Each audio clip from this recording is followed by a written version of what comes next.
Assalamualaikum warahmatullahi wabarakatuh. Alhamdulillahirabbil alamin, qayyumus samawati wal aradin, yudabbirul khalaiqi ajma'in.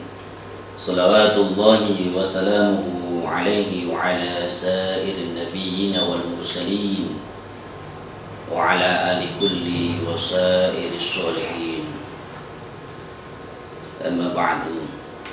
Sahabatku yang dirahmati Allah, di mana Anda berada.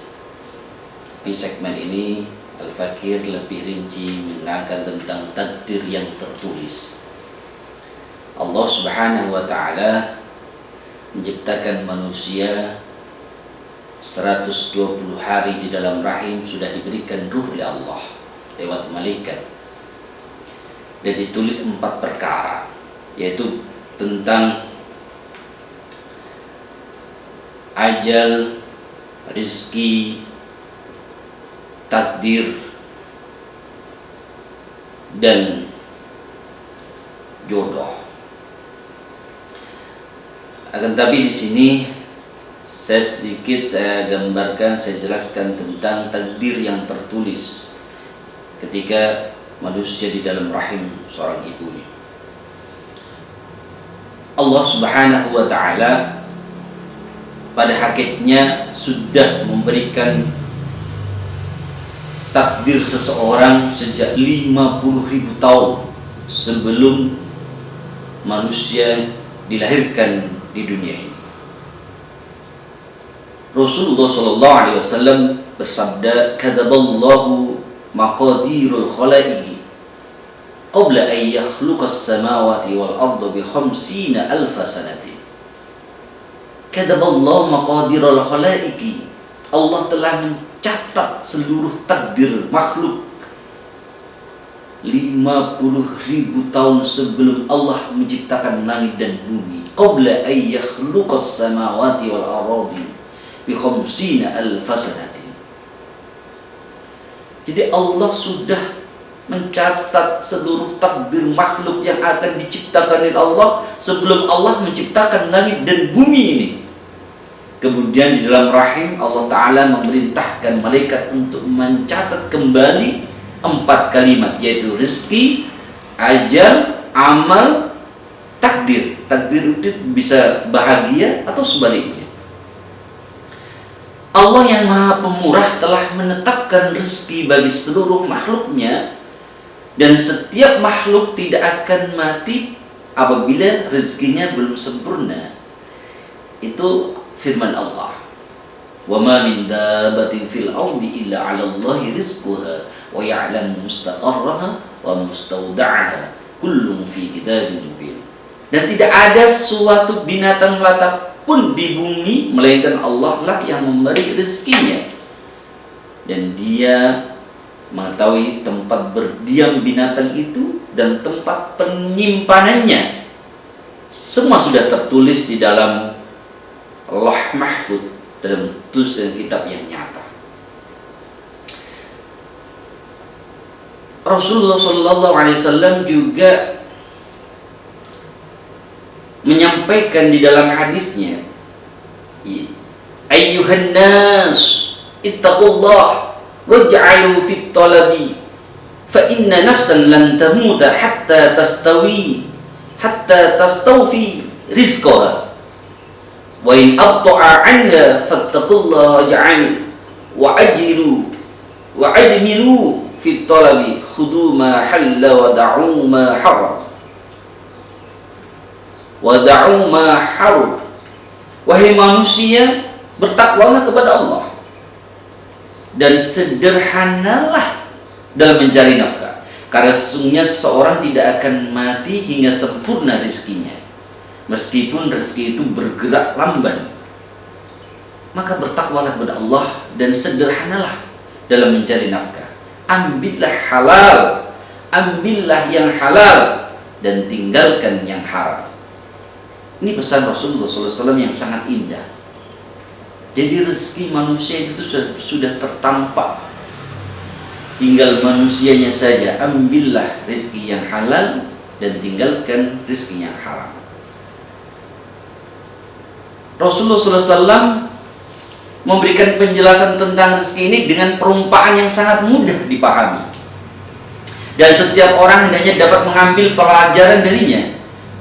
Law annakum tawakkaltum 'ala Allahi haqqa tawakkuli larzaqakum kama yarzuqut tayr tagdu khimasun wa taruhu bitona.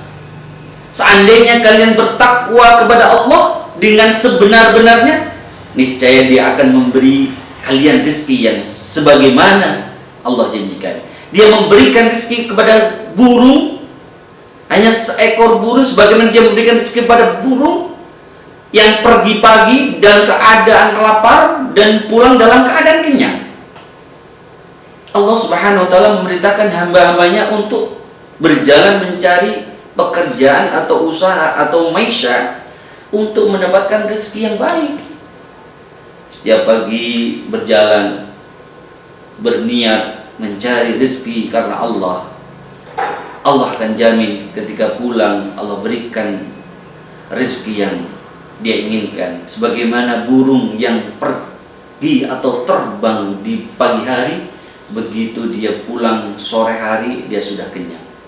Allah Ta'ala berfirman, "Walladzi ja'ala lakumul arda dalulan famshu fi manakibiha wa kulu mir rizqihi wa ilaihin nusyur."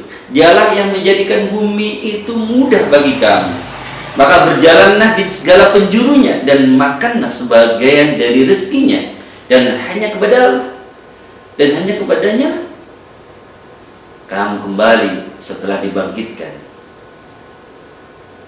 Allah menjadikan bumi ini untuk kita, hambanya, yaitu berjalan, berusaha, berikhtiar dari segala penjuru untuk mendapatkan rezekinya. Artinya kita harus berikhtiar, untuk mendapatkan rezekinya. Jadi kita tidak boleh hanya santai-santai saja di rumah, kecuali dalam keadaan stay at home seperti ini boleh. Kita mencari rezeki bagaimana Allah anjurkan dengan segala kekuatan pikiran kita. Rasulullah SAW bersabda, "Inna rizqa la yatlubul 'abda kama yatlubu ajal." Sesungguhnya rezeki akan mengejar seseorang hamba seperti ajal mengejarnya. Sebetulnya seperti itu.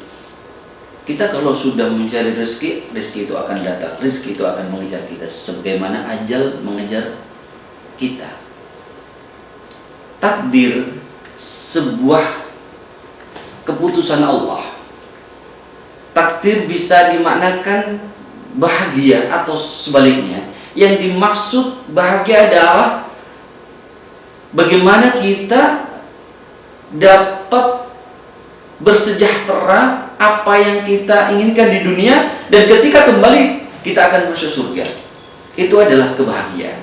Tetapi kalau sebaliknya, seseorang yang tidak bahagia dalam mencari ridha Allah, pasti dia akan dimasukkan ke dalam neraka. Sahabatku yang dirahmati Allah, hal ini telah tercatat sejak manusia berusia 120 hari di dalam rahim seorang ibu, dan masih belum terlihat nyata di depan mata kita. Allah sudah memberikan catatan bahwa apakah kita akan menjadi penghuni surga atau penghuni neraka. Celakalah kalau kita menjadi penghuni neraka. Allah tidak menimbang-nimbang dan tidak memilih-milih. Seseorang bayi yang dilahirkan, entah itu dikandung oleh seorang Nasrani, orang Yahudi, orang Muslim, ketika sudah dilahirkan menjadi seorang manusia, manusia itu yang harus berusaha mencari keridhaan Allah yang sesungguhnya. Karena hidup tergantung amal dan ibadah kita di dalam hidup di dunia ini. Rasulullah SAW bersabda, "I'malu fakullu muyassirun lima khuliqalah." Beramalah kalian karena sesungguhnya telah dimudahkan oleh Allah. Amma man kana min ahli sa'adah fayuyassiru li'amalin ahli sa'adati, wa amma man kana min ahli syaqa'i fayassaru li'amali ahli syaqa'ah. Adapun orang yang termasuk golongan orang yang berbahagia, maka ia dimudahkan untuk beramal dengan amalan yang berbahagia. Tetapi sebaliknya, Allah sudah memutuskan atau menetapkan dia ke neraka, tetapi dia di dunia tidak mau berusaha, tidak mau beramal soleh, maka celakalah dia. Sahabatku yang dirahmati Allah, Mudah-mudahan sedikit yang saya sampaikan ada manfaat, sehingga kita mengerti tentang ikhtiar, karena ketetapan Allah bisa berubah dengan ikhtiar kita, dengan berdoa kita, dengan kita memuji dan melakukan amal soleh. Insya Allah surga tempat kita. Akhir kalam, ihdinas siratal mustaqim. Wassalamualaikum warahmatullahi wabarakatuh.